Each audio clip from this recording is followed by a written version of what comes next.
सावन के महीने की शुरुआत के साथ, कल को सावन का महीने की शुरुआत हुई है, उसी के साथ कांवड़ यात्रियों का जल लेकर के विभिन्न नदियों से गंगा जी से हरिद्वार में, हापुड़ में, कासगंज से और बाकी विभिन्न जगहों से जल लेकर के अपने निवास के पास के शिवालयों में जल अर्पित करने की जो प्रक्रिया है वो शुरू हो गई है और काफ़ी संख्या में कांवड़ यात्री इसमें भाग ले रहे हैं।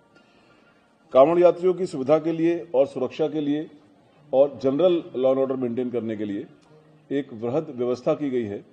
इसमें चीफ सेक्रेटरी साहब और मेरे द्वारा गत सोमवार को मेरठ में एक मीटिंग हुई थी। इसमें उत्तर प्रदेश के सभी वरिष्ठ अधिकारी, उस क्षेत्र के, हरियाणा के वरिष्ठ अधिकारी, उत्तराखंड, दिल्ली और राजस्थान के वरिष्ठ अधिकारी शामिल हुए, जिसमें विस्तृत विचार विमर्श हुआ और जो वहां की व्यवस्थाएं थी उनकी हमारे द्वारा समीक्षा की गई। उसी समीक्षा के क्रम में जो व्यवस्थाएं और सुदृढ़ की गई हैं और अब वहां पर सारी व्यवस्था चौक चौबंद है। मोटे तौर पर मैं बताना चाहूंगा कि मेरठ जोन में, पूरे मेरठ जोन में ट्रैफिक एडवाइजरी स्कीम कल से लागू हो गई है। इसको आपके माध्यम से और समाचार पत्रों के माध्यम से और सोशल मीडिया के माध्यम से नागरिकों के साथ शेयर किया गया है और उसका कड़ाई से अनुपालन कराया जा रहा है। जो घाट हैं उन पर प्रशिक्षित पीएसी के गोताखोर और स्थानीय गोताखोर लगाए गए हैं, जिससे वहां पर कोई दुर्घटना न हो। सभी घाटों पर बैरिकेडिंग और लाइटिंग की व्यवस्था की गई है। होल्डिंग एरियाज बनाए गए हैं, जिससे कि जो क्राउड मैनेजमेंट है उसको प्रॉपरली सुविधानुसार किया जा सके।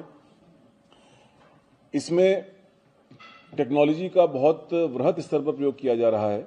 करीब 40,000 के करीब जो सीसीटीवी कैमरा है वो लगे हैं। करीब 400 के करीब ड्रोन लगे हुए हैं, टीदार ड्रोन लगे हैं। इसमें काफ़ी इस बार एआई एनेबल्ड भी हैं और इनका पहली बार इनका जो फीड है वो लाइव हमारे हेडक्वार्टर में आ रहा है, जोनल हेडक्वार्टर में आ रहा है और उसके माध्यम से लगातार हमारे अधिकारी विभिन्न मार्गों पर और ऐसी जगहों पर जहां पर भीड़ बढ़ रही है उस पर लगातार नजर बनाए हुए हैं। एएनपीआर कैमराज लगाए गए हैं, जिसमें जो ट्रैफिक स्कीम के अनुसार जहां पर व्हीकलर मूवमेंट अलाउड है वहां पर उनके व्हीकल्स का जो नंबर प्लेट इत्यादि को पढ़ा जा सकता है और प्रत्येक 1 किलोमीटर पर 1 किलोमीटर की बीट बनाई गई है।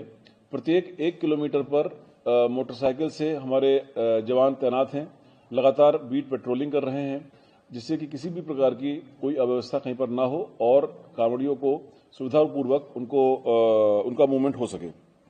संवेदनशील स्थानों पर पुलिस चौकियां बनाई गई हैं और वहां पर तैनाती की गई है और इसी प्रकार से जो टोटल सीआरपीएफ, सीएपीएफ, पीएसी और एसडीआरएफ को मिलाकर करीब 50 कंपनी का डिप्लॉयमेंट किया गया है और टोटल वहां की फोर्स को मिलाते हुए करीब 45,000 पुलिस फोर्स वहां लगाया गया है।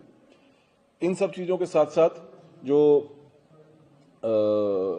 निर्देश हैं उनको बड़े स्पष्ट दिए गए हैं कि जो कांवड़ यात्रा की सुरक्षा और कांवड़ यात्रियों की सुविधा, इसमें किसी तरह का कोई कॉम्प्रोमाइज नहीं होगा और इसी क्रम में सारी व्यवस्थाएं बनाई गई हैं।